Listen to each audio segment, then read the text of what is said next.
Test 3. This is the IELTS listening test. You will hear a number of different recordings and you will have to answer questions on what you hear. There will be time for you to read the instructions and questions and you will have a chance to check your work. All the recordings will be played once only. The test is in 4 parts. At the end of the test, you will be given 10 minutes to transfer your answers to the answer sheet. Now turn to Part 1.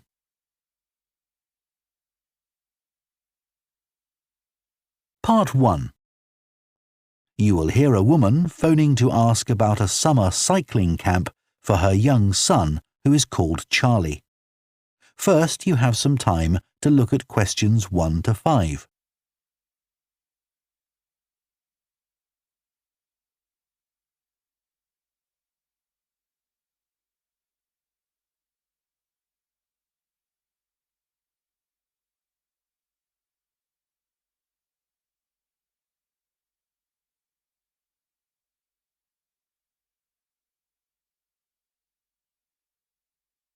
Now listen carefully and answer questions 1 to 5.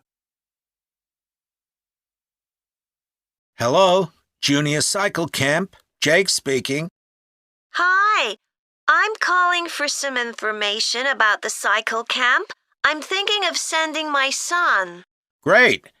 Well, it's held every weekday morning over the summer vacation, and we focus on basic cycling skills and safety. We have 8 levels for children from 3 years upwards. How old's your son? Charlie, he's 7. He can ride a bike, but he needs a little more training before he's safe to go on the road. He'd probably be best in level 5. They start off practicing on the site here, and we aim to get them riding on the road. But first, they're taken to ride in the park, away from the traffic. Right. And can you tell me a bit about the instructors? Well, all our staff wear different colored shirts. So we have 3 supervisors, and they have red shirts.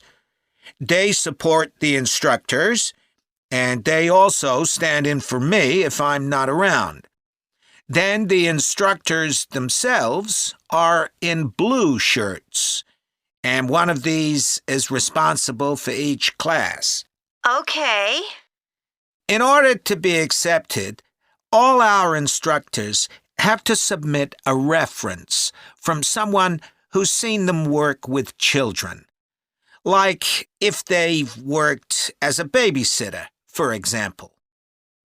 Then they have to complete our training course, including how to do lesson plans and generally care for the well-being of the kids in their class. They do a great job, I have to say. Right. And tell me a bit about the classes. What size will Charlie's class be? We have a limit of 8 children in each class, so their instructor really gets to know them well. They're out riding most of the time, but they have quiet times too, where their instructor might tell them a story that's got something to do with cycling, or get them to play a game together. It's a lot of fun. It must be. Now, what happens if there's rain? Do the classes still run? Oh, yes. We don't let that put us off. We just put on our waterproofs and keep cycling. Before you hear the rest of the conversation, you have some time to look at questions 6 to 10.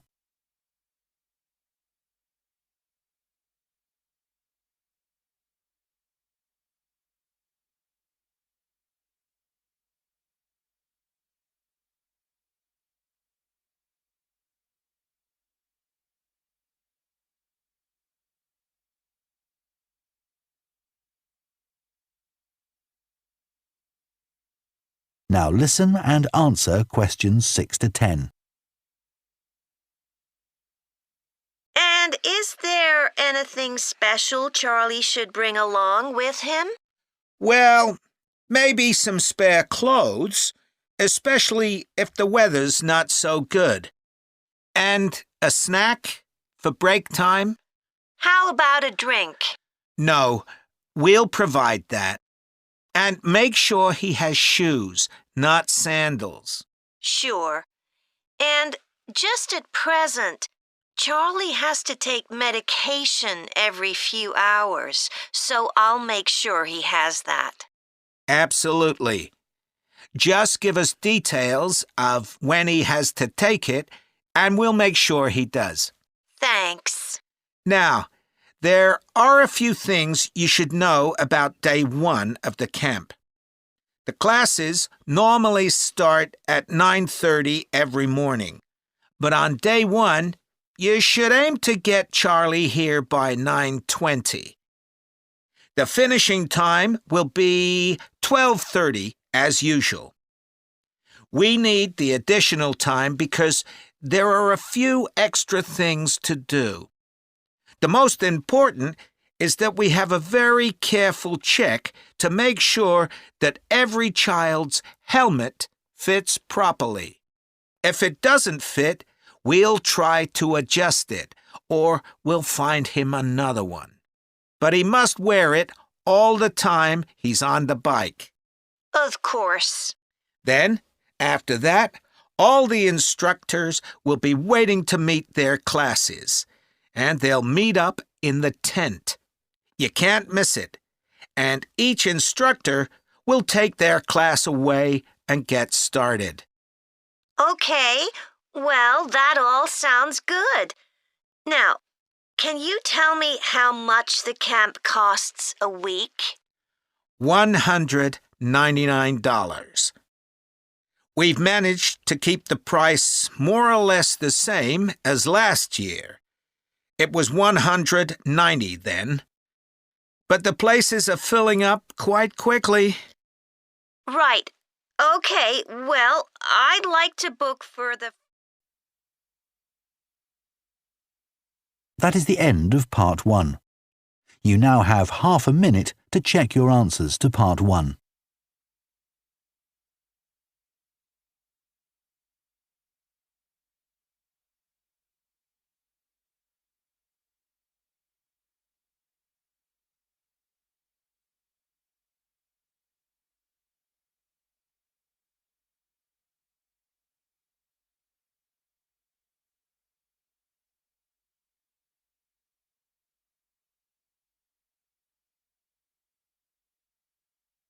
Part 2. You will hear a recruitment officer called Megan Baker giving a talk at a jobs fair about opportunities for those interested in the food and agriculture sectors. First, you have some time to look at questions 11 to 14.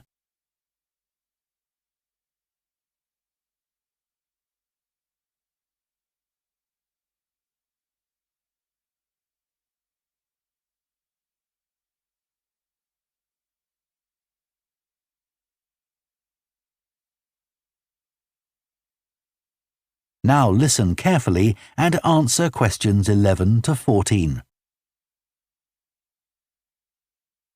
Hello everyone, my name's Megan Baker and I'm a recruitment consultant at AVT Recruitment Specialists.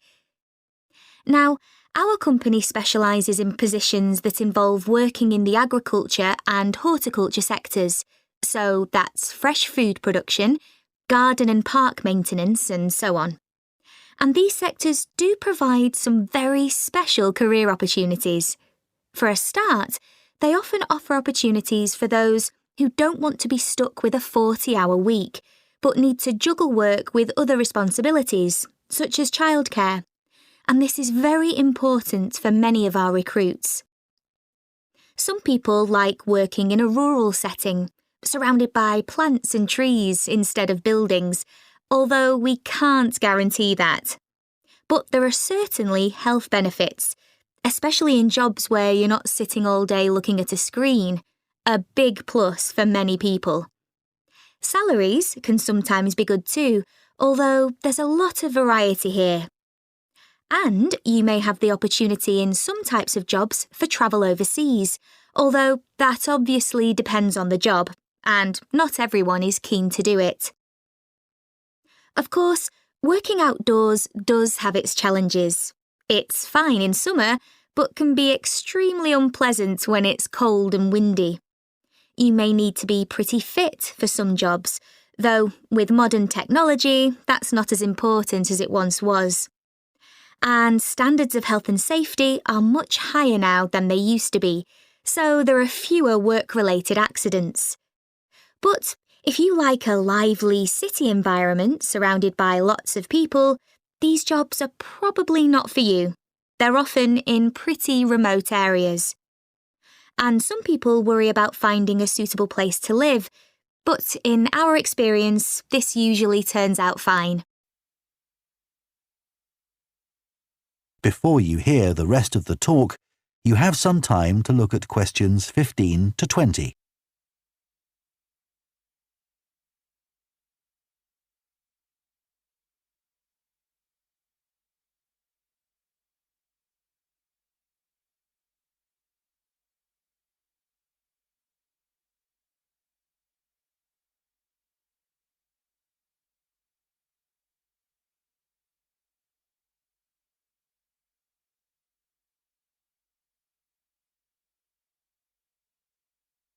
Now listen and answer questions 15 to 20.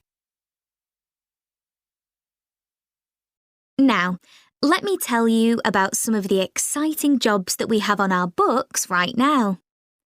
One is for a fresh food commercial manager. Our client here is a very large fresh food producer, supplying a range of top supermarkets.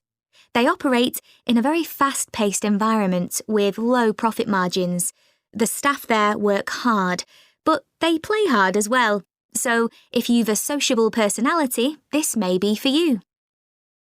We have an exciting post as an agronomist, advising farmers on issues such as crop nutrition, protection against pests, and the latest legislation on farming and agricultural practices.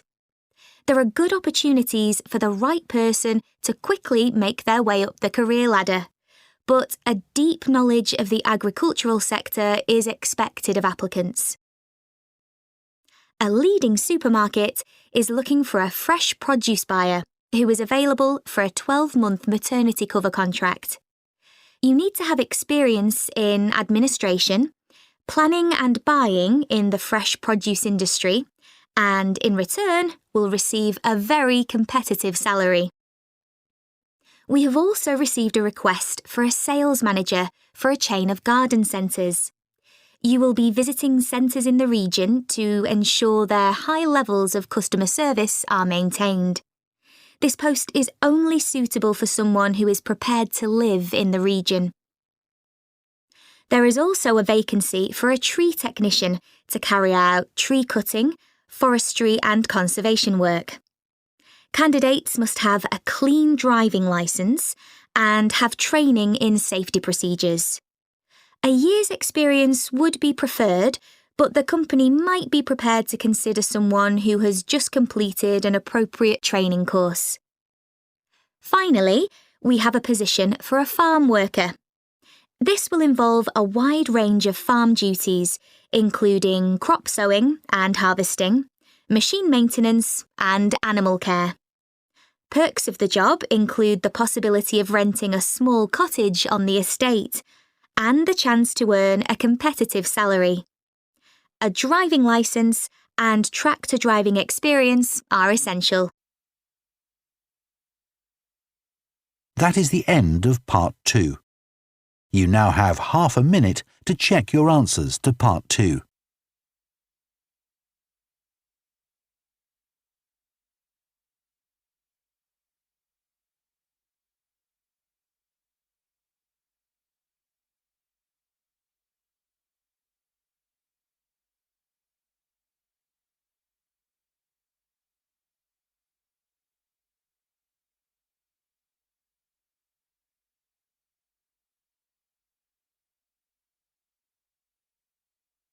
Part 3. You will hear two food science students called Adam and Rosie starting to plan their presentation on diet and obesity. First, you have some time to look at questions 21 to 24.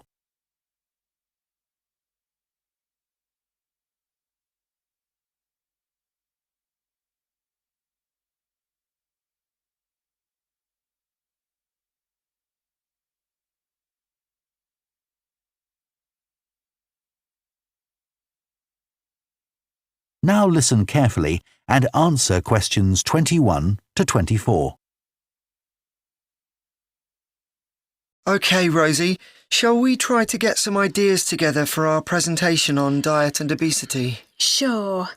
I can talk about the experiment I did to see if people can tell the difference between real sugar and artificial sweeteners. Where you gave people drinks with either sugar or artificial sweeteners, and they had to say which they thought it was? Yeah, it took me ages to decide exactly how I'd organise it, especially how I could make sure that people didn't know which drink I was giving them. It was hard to keep track of it all, especially as I had so many people doing it. I had to make sure I kept a proper record of what each person had had. So, could most people tell the difference? Yeah, I hadn't thought that they would be able to, but most people could. Then there's that experiment I did, measuring the fat content of nuts, to see if the nutritional information given on the packet was accurate. The one where you ground up the nuts and mixed them with a chemical to absorb the fat? Yes. My results were a bit problematic. The fat content for that type of nut seemed much lower than it said on the package. But I reckon the package information was right. I think I should probably have ground up the nuts more than I did. It's possible that the scales for weighing the fat weren't accurate enough too. I'd really like to try the experiment again sometime. Before you hear the rest of the discussion, you have some time to look at questions 25 to 30.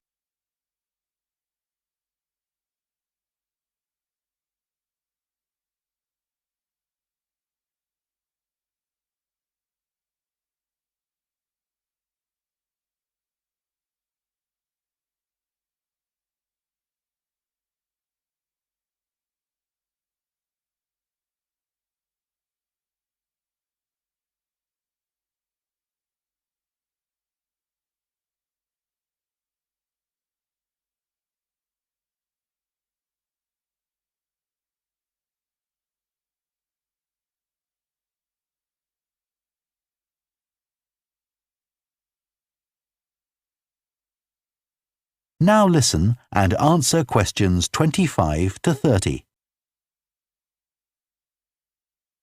So, what can we say about helping people to lose weight? There's a lot we could say about what restaurants could do to reduce obesity. I read that the items at the start of a menu and the items at the end of a menu are much more likely to be chosen than the items in the middle. So, if you put the low-calorie items at the beginning and end of the menu, people will probably go for the food with fewer calories without even realising what they're doing. I think food manufacturers could do more to encourage healthy eating. How? Well, when manufacturers put calorie counts of a food on the label, they're sometimes really confusing, and I suspect they do it on purpose, because food that's high in calories tastes better, and so they'll sell more.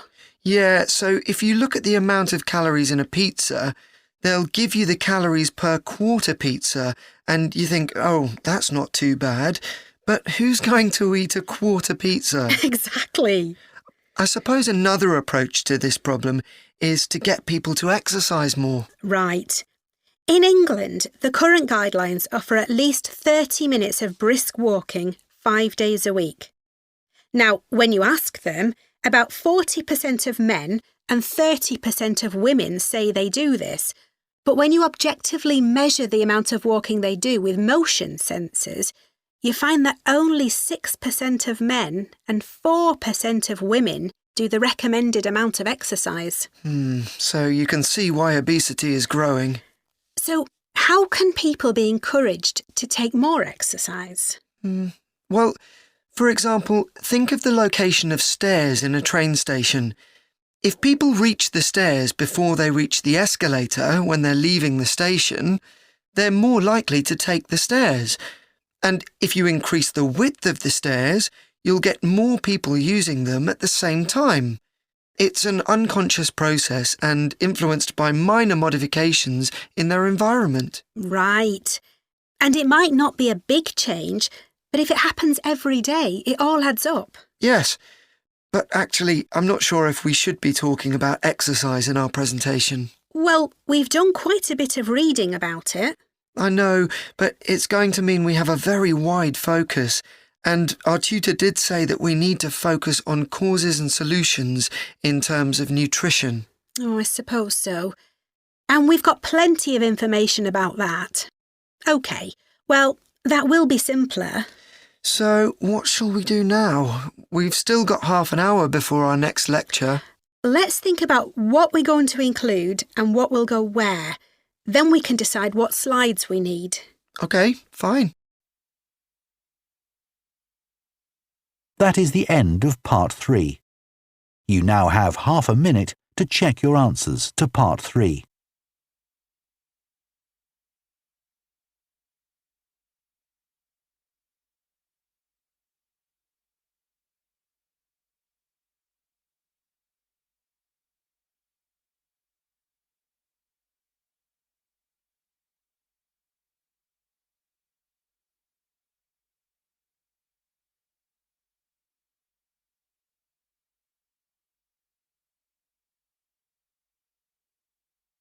Part 4.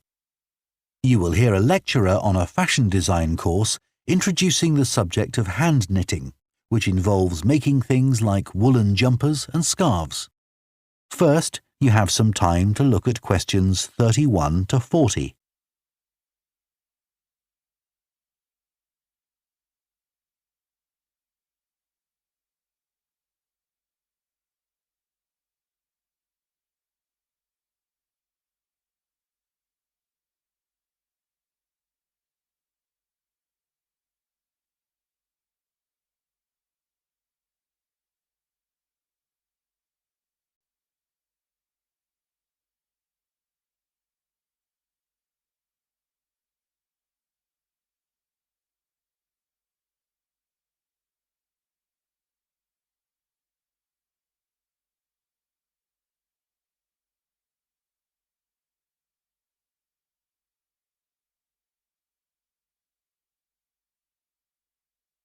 Now listen carefully and answer questions 31 to 40. Good morning, everyone. So today we're going to look at an important creative activity, and that's hand knitting. Ancient knitted garments have been found in many different countries, showing that knitting is a global activity with a long history. When someone says the word knitting, we might well picture an elderly person, a grandmother perhaps, sitting by the fire knitting garments for themselves or other members of the family. It's a homely image, but one that may lead you to feel that knitting is an activity of the past. And indeed, during the previous decade, it was one of the skills that was predicted to vanish from everyday life. For although humans have sewn and knitted their own clothing for a very long time, many of these craft-based skills went into decline when industrial machines took over, mainly because they were no longer passed down from one generation to another. However, that's all changing, and interest in knitting classes, in many countries, is actually rising, as more and more people are seeking formal instruction in the skill. With that trend, we're also seeing an increase in the sales figures for knitting equipment. So, why do people want to be taught to knit at a time when a machine can readily do the job for them? The answer is that knitting, as a handicraft, has numerous benefits for those doing it. Let's consider what some of these might be. While many people knitted garments in the past because they couldn't afford to buy clothes, it's still true today that knitting can be helpful if you're experiencing economic hardship. If you have several children who all need warm winter clothes, knitting may save you a lot of money. And the results of knitting your own clothes can be very rewarding, even though the skills you need to get going are really quite basic, and the financial outlay is minimal. But the more significant benefits in today's world are to do with well-being. In a world where it's estimated that we spend up to 9 hours a day online, doing something with our hands that is craft-based makes us feel good. It releases us from the stress of a technological, fast-paced life.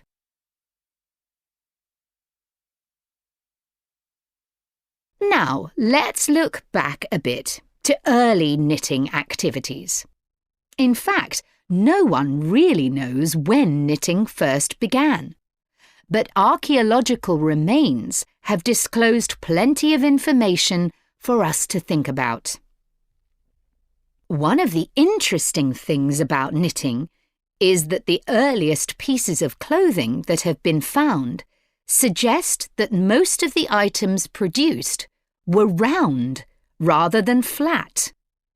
Discoveries from the 3rd and 4th centuries in Egypt show that things like socks and gloves that were needed to keep hands and feet warm were knitted in one piece using 4 or 5 needles. That's very different from most knitting patterns today, which only require 2.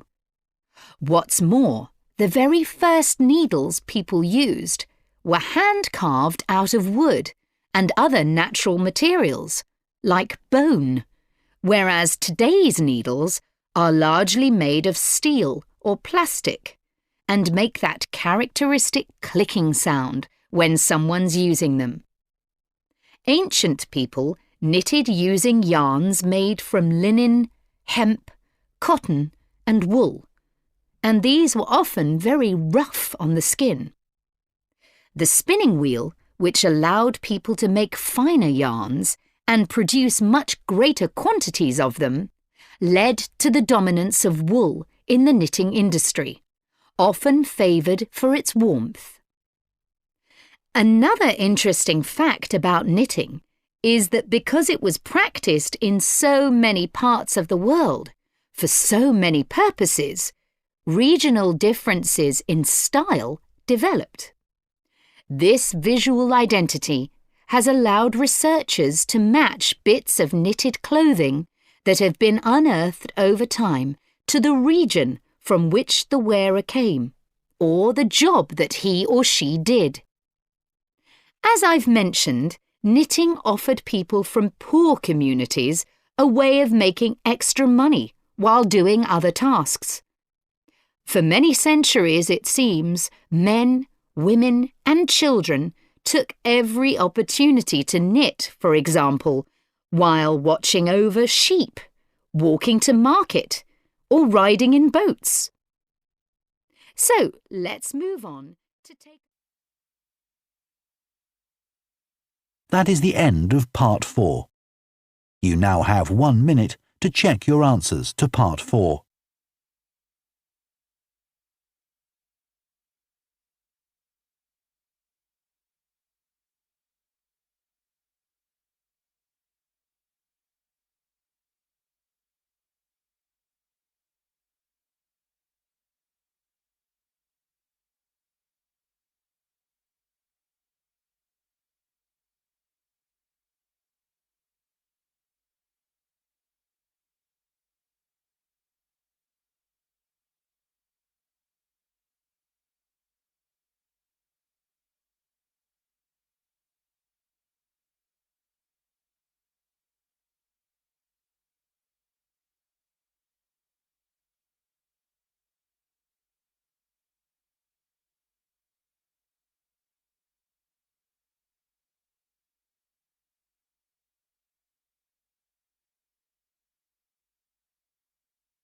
That is the end of the listening test. In the IELTS test, you would now have 10 minutes to transfer your answers to the answer sheet.